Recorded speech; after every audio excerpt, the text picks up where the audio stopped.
Welcome back, dear listener.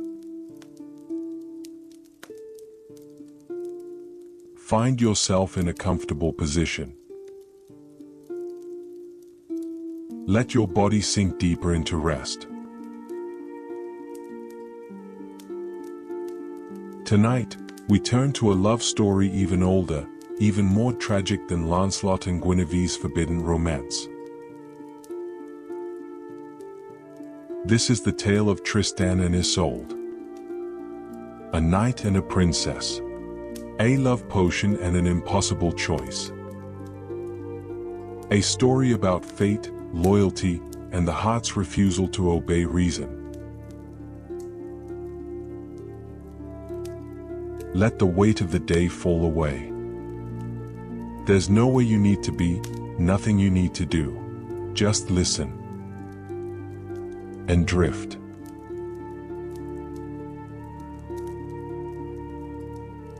Chapter 1. The Birth of Sorrow. Our story begins in a kingdom by the sea. Lioness. A name that sounds like wind through coastal grass. Imaging a white cliffs facing an endless blue ocean. Seagulls wheel overhead. Their cries mixing with the crash of waves against stone. A castle stands on a headland, proud and lonely, where the salt wind never stops blowing. King Meliodas ruled this beautiful, isolated place. He was brave, just, and desperately in love with his wife, Elizabeth. She was expecting their first child, and the kingdom waited with quiet joy. But fate, as it often does in these old tales, had other plans. The night Elizabeth went into labor, a storm attacked the coast. Thunder rolled across the sea like the anger of ancient gods. Lightning split the sky in jagged white lines. Inside the castle, in the birthing chamber, midwives rushed back and forth, their faces tight with worry. The baby came into the world healthy. A strong boy with a powerful cry. But Elizabeth bled and bled, and no amount of cloth or prayer could stop it. By dawn, she was gone. King Meliodas held his wife's body as the storm finally broke. In his arms lay the woman he loved more than his kingdom, more than his life. And in a cradle nearby, wrapped in soft linen, a newborn baby slept, unaware that his first breath had cost his mother her last. The king looked at his son. His heart was a battlefield. This was his child, his blood, his legacy. But this child had taken everything. Every time Meliodas looked at that small face, he saw Elizabeth's death. He named the boy Tristan.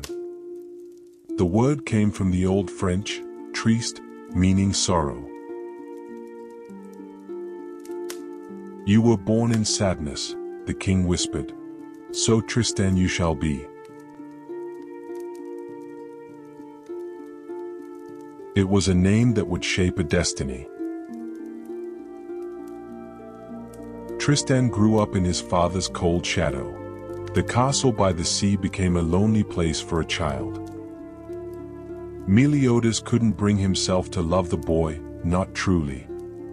He provided for him, saw to his education, but there was always a distance. A wall of grief that never crumbled. Young Tristan wandered the castle halls alone.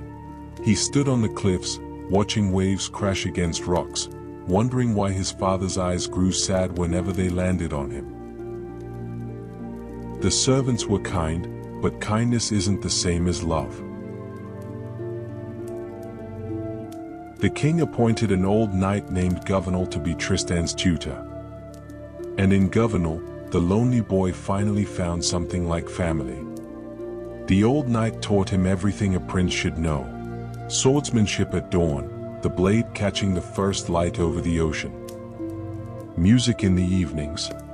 Tristan's fingers learning to dance across harp strings, pulling out melodies that sounded like longing.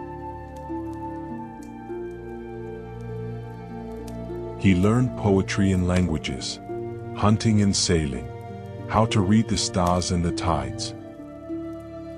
Governal taught him that strength wasn't just in the arm, but in the heart and mind. Tristan excelled at everything. By the time he reached young manhood, he was accomplished beyond his years. Tall and handsome, with dark hair and deep eyes that seemed to hold old sadness. His harp playing could make hardened warriors weep. His sword could make them cheer. But still, his father watched from a distance. And still, Tristan felt the weight of his name. Sorrow? Pressing on his shoulders like armor that never came off.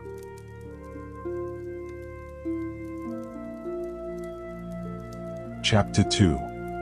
The Giant's Challenge. When Tristan came of age, an invitation arrived from Cornwall. King Mark, Tristan's uncle, Meliodas' brother, had heard of his nephew's talents and wished to meet him. Mark had no children of his own, no heir. Perhaps this accomplished young man might find a place at his court. Tristan accepted immediately. Perhaps in Cornwall, he might find what Lioness had never given him: belonging. His father's farewell was brief, formal. Meliodas stood at the castle gate, and for a moment, Tristan thought he saw something flicker in the king's eyes. Regret. Perhaps. Or relief. Tristan turned his horse toward the coast and didn't look back. Cornwall's royal seat was Tintagel, yes, that same castle where, years before, Uther Pendragon had come to Igraine on a night of magic and deception. Where Arthur himself had been conceived. The castle clung to cliffs even more dramatic than those of Lioness, 3 sides dropping straight into the churning sea, connected to land by a single narrow bridge. It was a place of wild beauty and ancient power. King Mark greeted Tristan with warmth his own father had never shown. Mark was middle-aged, strong-featured, with a kind face and gentle eyes. "You're like a son to me," he told Tristan that first evening. And Tristan felt something unfamiliar: acceptance. But Cornwall was not at peace. Across the sea, Ireland demanded tribute. Every year, King Anguish of Ireland sent demands for gold and young people to serve as slaves. Cornwall paid, year after year, because Ireland's champion was unbeatable. His name was Morholt. Morholt was the Queen of Ireland's brother. A giant of a man, over 7 feet tall, built like an oak tree given human form. He wielded a 2-handed sword that most men couldn't even lift. In 20 years of challenges, Morholt had never lost. Dozens of knights had tried to defeat him. Dozens had died. That spring, Morholt's ship appeared on Cornwall's horizon again. He strode into Mark's hall, armor gleaming, and his voice boomed like thunder in an enclosed space. "Send forth your champion. 1 combat. If your man wins, Ireland asks no more tribute. If I win, you pay double." The knights of Cornwall looked at their feet. They'd all heard the stories. They'd seen the bones of brave men who'd faced Morholt. Not one stepped forward. King Mark's face aged in that silence. Then Tristan stood. "I will fight him." The hall erupted. Mark seized Tristan's arm. "You're young. He's killed veterans twice your age. I can't lose you when I've only just found you." But Tristan's mind was made. In his thoughts, a quiet voice whispered, "Perhaps this is why you were born. To prove your worth. To end your sorrow, one way or another."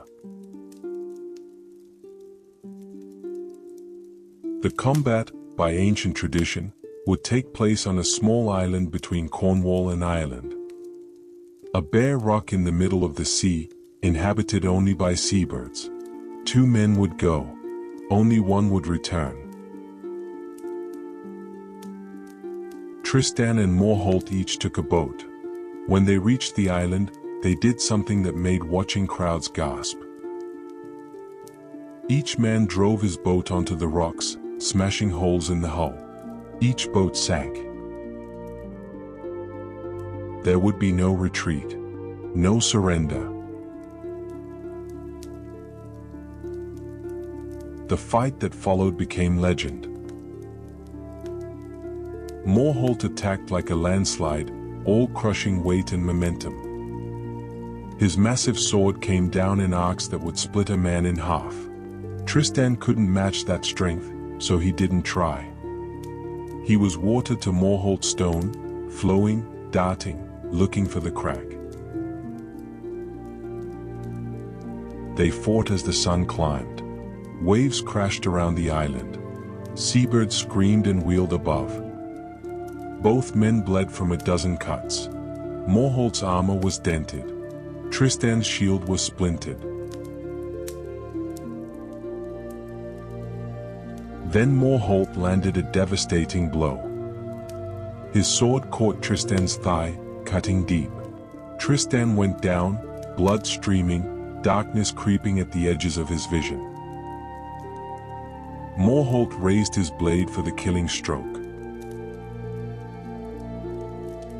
But as the giant swung down, Tristan rolled. The sword bit into rock where his head had been. And in that instant, with the last of his strength, Tristan drove his own blade up, into the gap beneath Morholt's helmet. The giant stood for a moment, eyes wide with surprise. Then he fell like a cut tree. Tristan had won. Cornwall was free.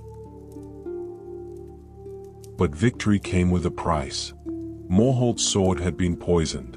The wound in Tristan's thigh began to fester, turning black at the edges, spreading tendrils of infection up his leg. The pain was like being burned from the inside. When they brought him back to Tintagel, Tristan was delirious with fever. Cornwall's physicians tried everything. Nothing worked. The poison was Irish, made from herbs and venoms known only to Irish healers. Only someone from Ireland could cure this, a physician finally admitted. But Ireland will want him dead. He killed their champion. Tristan's loyal teacher, Governor, who had followed him to Cornwall, made a desperate decision. He placed Tristan in a small boat with his harp and set sail for Ireland. They would hide Tristan's identity, pretend to be shipwrecked travelers. It was madness, but it was the only chance.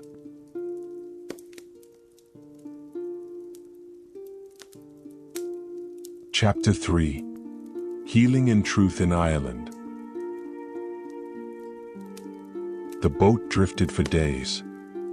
Tristan hovered between life and death, the poison burning through his veins. Governor kept him alive with water and hope, nothing more. When Irish fishermen finally found them, Tristan was barely breathing. Shipwrecked minstrels. Governor told them, "My master is a harpist named Tantris. Please, he's dying."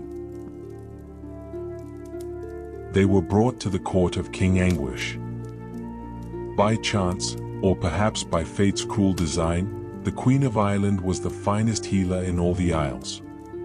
She was also Morholt's sister, still deep in mourning for her fallen brother. But a dying man is a dying man, and healers heal. The Queen examined Tristan's wound and recognized the poison immediately. Her face went hard. "This is from Morholt's blade. How did a minstrel receive such a wound?" Governor's lie came smooth. "We were set upon by pirates. One of them had a strange sword. Please, my lady, can you save him?"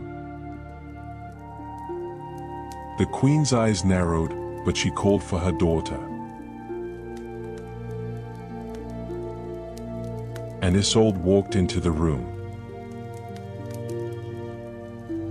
Even in his fever dreams, Tristan noticed her. How could he not? She moved like light-made form, golden hair falling in waves past her shoulders, eyes the color of the Irish Sea.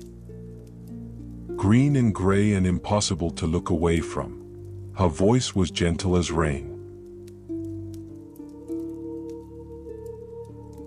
"Mother says I'm to care for the minstrel," she said, kneeling beside Tristan's bed. Her cool hand touched his burning forehead. "Don't worry, we'll make you well." For weeks, Isolde tended to him. She cleaned the festering wound daily. Applied poultices made from herbs her mother mixed. She sang to him when the pain grew too great, old Irish songs about the sea and stars. She brought him broth and made him drink, even when he wanted only to slip away into darkness. Slowly, impossibly, the poison's grip loosened. The black lines receded. Tristan's fever broke. And as health returned, he began to truly see his healer. Isolde was more than beautiful. She was intelligent, quick with words and laughter. She knew the names of every star, the properties of every plant in her mother's garden. When Tristan was strong enough to sit up, she brought his harp to him, and when he played, she listened with an attention that made the music mean more than it ever had before.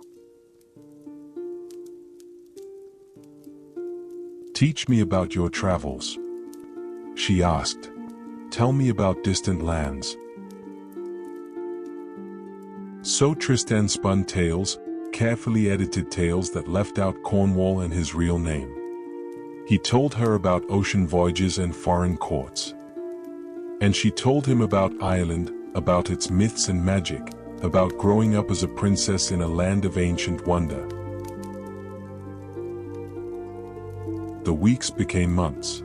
Tristan, fully healed, remained at the Irish court. He taught Isolde swordplay in the gardens, just for sport.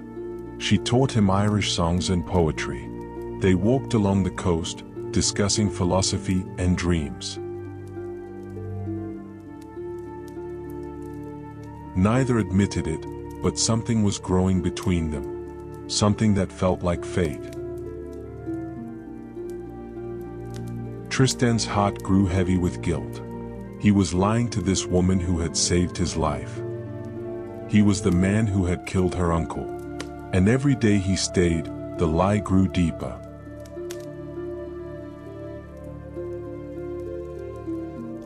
Then one afternoon, Isolde was in his chamber, cleaning his sword as a kindness while he bathed.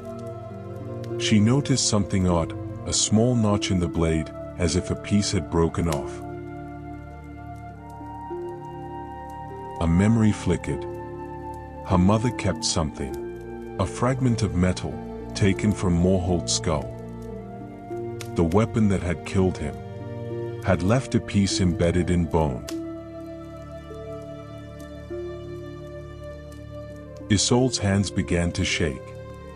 She went to her mother's chamber and found the relic.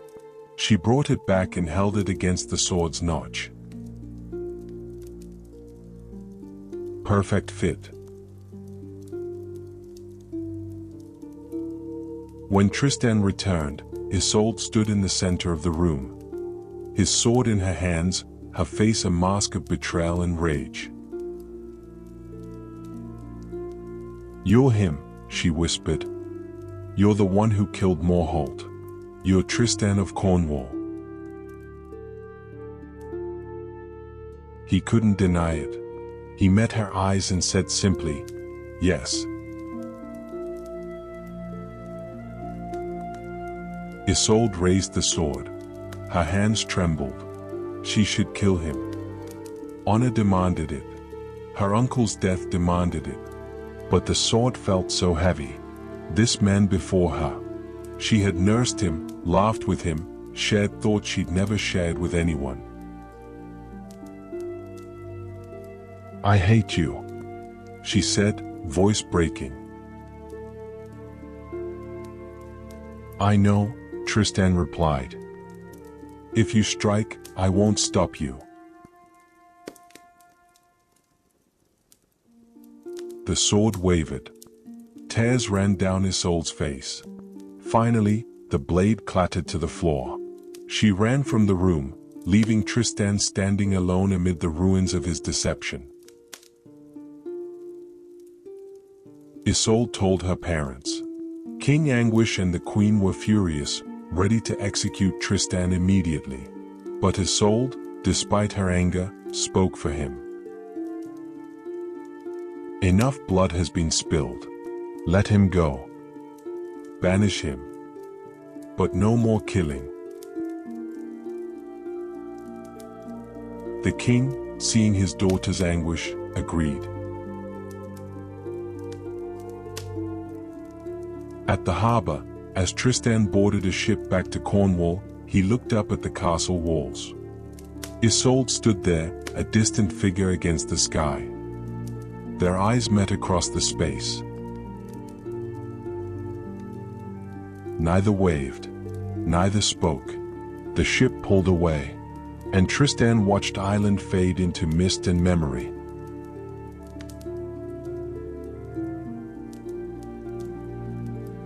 Chapter 4: The Golden Hair and the Dragon. Back in Cornwall, King Mark welcomed Tristan as a hero. The kingdom celebrated their champion. Feasts were held. Songs were sung.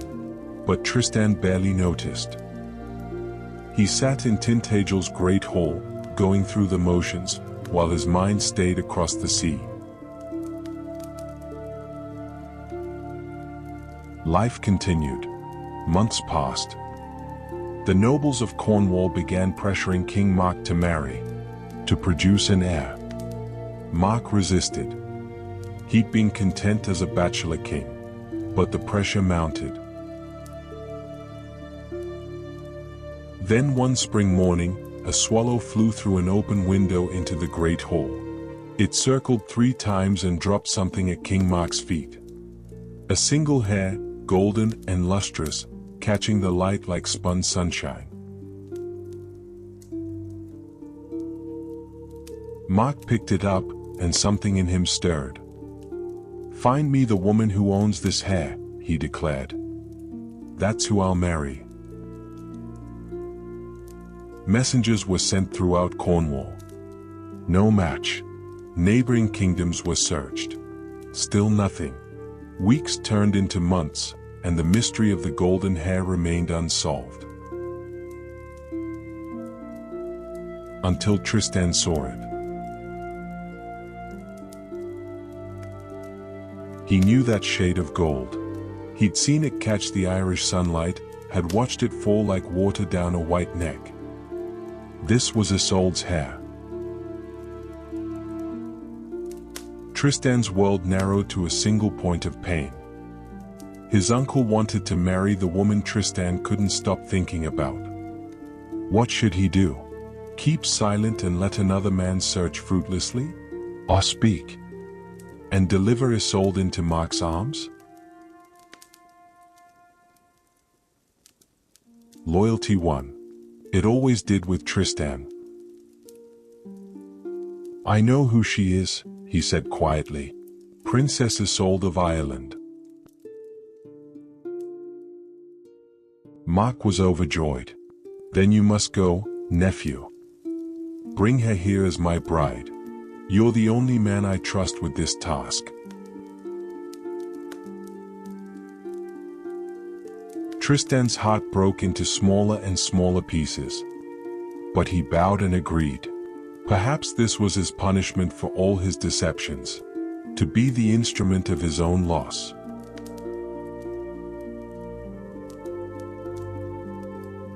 When Tristan's ship arrived in Ireland, the kingdom was in chaos. A dragon had appeared, ravaging the countryside, burning villages. King Anguish made a proclamation: whoever kills the dragon would receive Isolde's hand in marriage. Tristan saw his path clearly. He would kill the dragon and win Isolde, but not for himself. For Mark. That was the knife's edge he walked. The dragon was massive, scales like black iron, breath like a furnace. Tristan tracked it to its lair in the mountains. The battle was brutal. Fire scorched his armor. Claws raked his shield to splinters. But Tristan had fought giants and won. He found the dragon's weakness, the soft underside of its throat, and drove his sword home.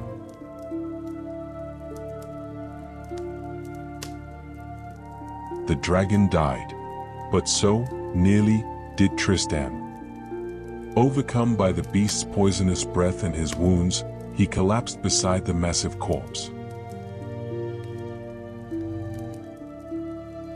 When Isolde heard that someone had slain the dragon, she rode out to investigate. She found the beast. And beside it, unconscious, was Tristan. Her emotions were a storm. Anger that he'd returned. Fear that he might die. Something else, something she didn't want to name, at seeing him again. She had him brought back to the castle. Again, she tended his wounds. Again, they found themselves in the same room, the same silence heavy between them.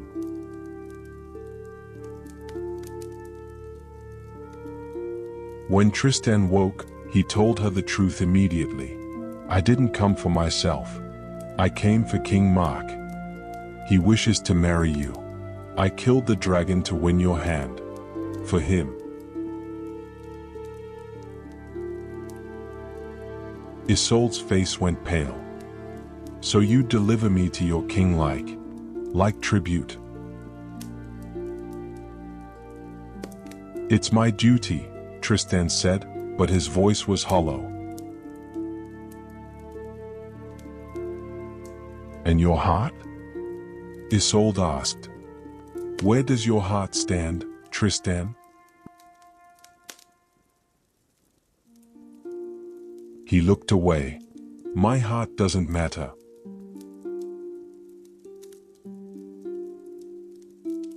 But they both knew that was a lie. King Anguish, seeking peace between Ireland and Cornwall, agreed to the marriage. Isolde was given no choice. She would wed King Mark, a man she'd never met, while the man who haunted her thoughts would escort her there. Isolde's mother knew her daughter's heart, even if Isolde wouldn't admit it. The queen prepared a special gift.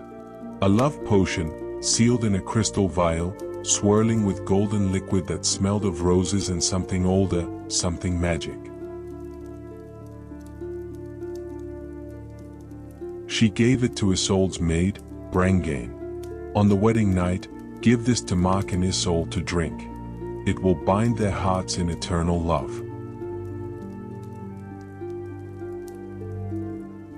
The ship set sail for Cornwall. Isolde stood at the stern, watching island disappear.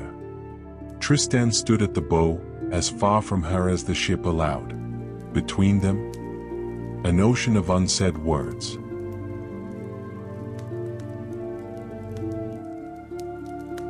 Three days into the journey, on a hot afternoon, Isolde was parched with thirst.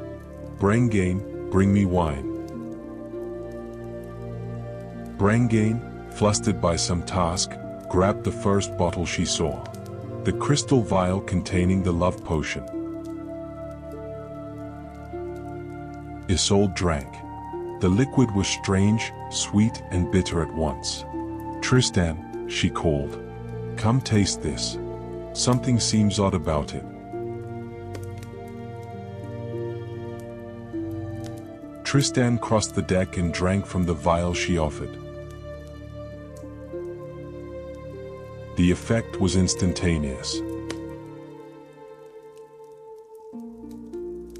It felt like the world had been underwater, and suddenly they could breathe. Like they'd been colorblind, and now everything blazed with impossible hue. Their eyes met, and it was as if they were seeing each other for the first time, and had always known each other, and would never be separate again. The potion didn't create love. It removed every barrier that had held love back. Brangane realized her mistake and went white with horror. But it was far, far too late.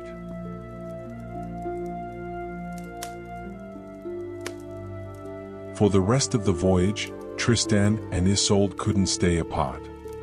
They met in hidden corners of the ship, under moonlight, behind sails. They kissed as if kissing could save them. They held each other knowing it was wrong, knowing it was betrayal, knowing they couldn't stop. This will destroy us, Isolde whispered against Tristan's chest. I know, Tristan said, but I can't. I can't let you go. Is this love or curse? She asked. Maybe both, he answered.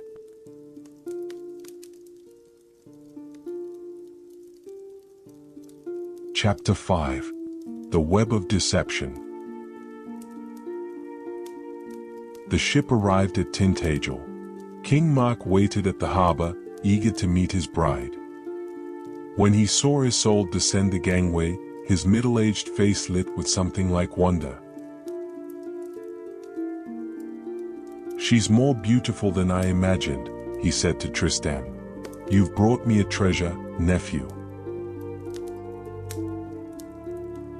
Tristan couldn't meet his uncle's eyes. The wedding was arranged quickly. Cornwall celebrated. But in the bride's chamber, Isolde wept, and Brangane desperately tried to think of a solution to the disaster she'd created.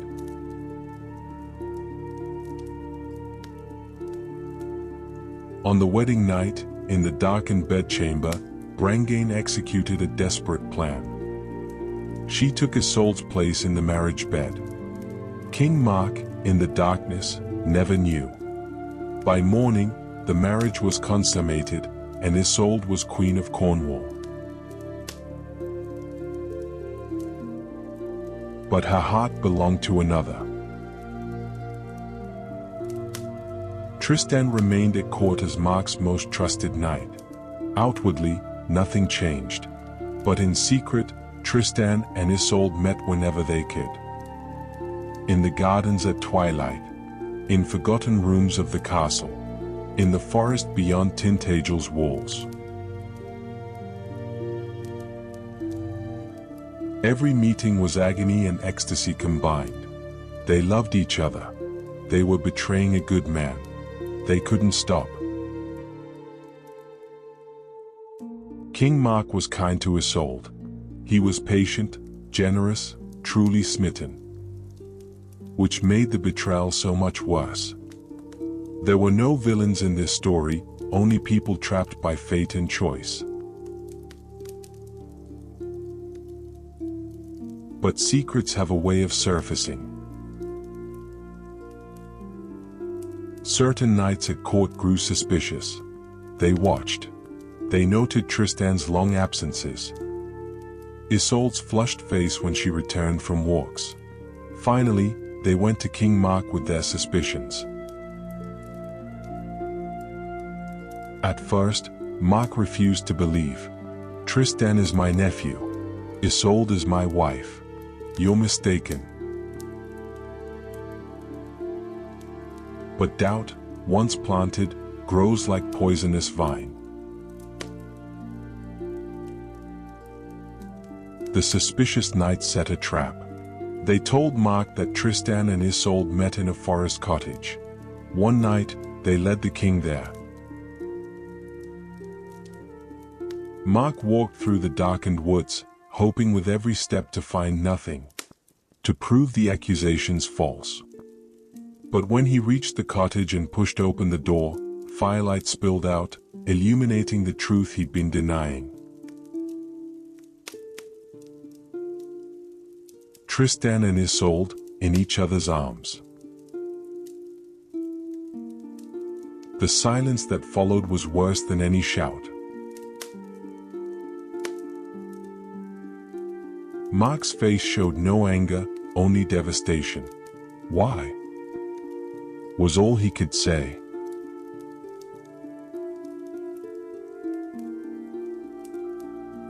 Chapter 6. Exile and the Final Parting. King Mark should have executed them. The law was clear. But love makes fools of all of us, and Mark loved them both too much. Instead, he banished them. "Leave Cornwall. Never return. If I see you again, I won't be able to stop myself from doing what must be done."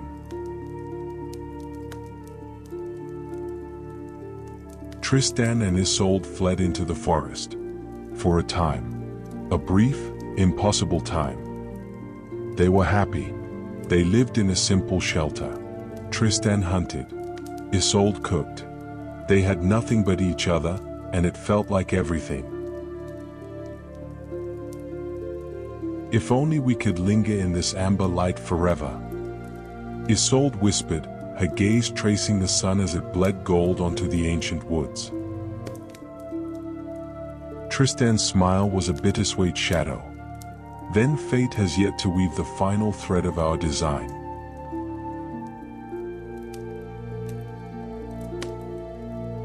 Years passed in the forest. One day, King Mark came hunting nearby. He found them asleep under a tree, a sword laid between them. A symbol, perhaps, of the boundary they tried to maintain even in exile. Mark looked at them for a long time. His anger had faded. Only sadness remained. He woke them gently. "I forgive you," he said. "Isolde, come home. I still love you. I still want you as my queen." And to Tristan, "You must leave. For all our sakes. Find life somewhere else."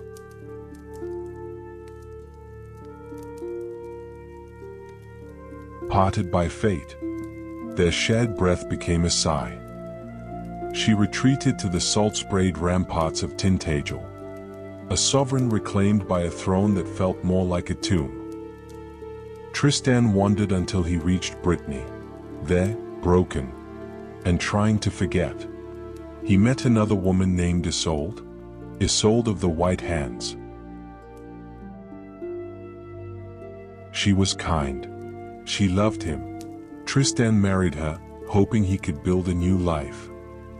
But on their wedding night, he looked at his new wife and saw only the other Isolde. Isolde of Ireland, with her sea-green eyes. He couldn't touch her, couldn't love her. His heart was across the sea. Then came the final wound. In battle, Tristan was struck by a poisoned arrow. The poison was slow and certain. As he lay dying, he sent a messenger to Cornwall. Ask Isolde if she'll come. Tell her I'm dying. If she agrees to come, raise white sails on the returning ship. If she refuses, black sails. Isolde of the White Hands heard this request, and finally understood that her husband had never loved her, would never love her. Jealousy and heartbreak poisoned her as surely as any arrow. Days later, sails appeared on the horizon. Tristan, too weak to rise, called to his wife. "What color are the sails?" Isolde of the White Hands looked out the window. The sails were white. Isolde of Ireland was coming.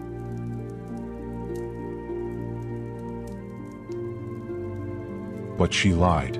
"Black," she said. "The sails are black." Tristan closed his eyes. "She didn't come," he whispered. His heart, already wounded, simply stopped. When Isolde of Ireland arrived, Tristan was already dead. She knelt beside his body and took his cold hand in hers. No words came, no tears. She simply lay down beside him, and her heart, in sympathy with his, ceased to beat.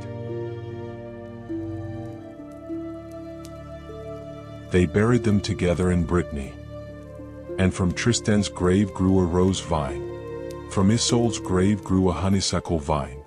The two plants intertwined, wrapping around each other so tightly that no one could separate them. When gardeners cut them back, they grew together again, always seeking each other.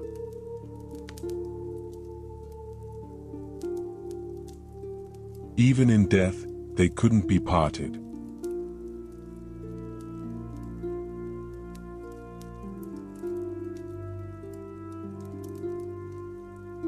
So ends the tale of Tristan and Isolde. A story older than Lancelot and Guinevere, but carrying the same themes. Love and duty in conflict. Loyalty tested beyond breaking. No villains, only people trying to do right and finding that right itself is impossible. The love potion in the story. It's symbolic, perhaps. A way medieval listeners could understand passion that defies reason. But the truth is simpler. Tristan and Isolde loved each other before they drank any potion. The magic merely freed them to admit what was already true. Later versions of the legend say Tristan eventually joined Arthur's Round Table, becoming one of its greatest knights, second only to Lancelot. Two tragic heroes, both undone by forbidden love. Both choosing passion over duty. Both paying the price. Outside, somewhere in the quiet night, two vines still intertwine in the moonlight. A rose and honeysuckle, ancient and eternally young, teaching us that some loves transcend even death.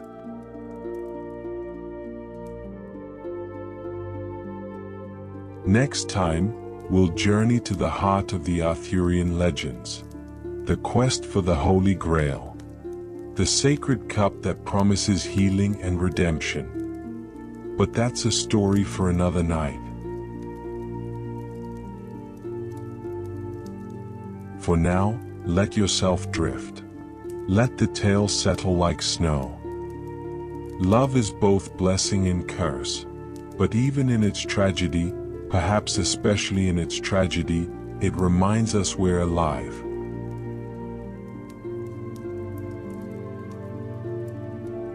Sleep well, dear listener. Sleep well.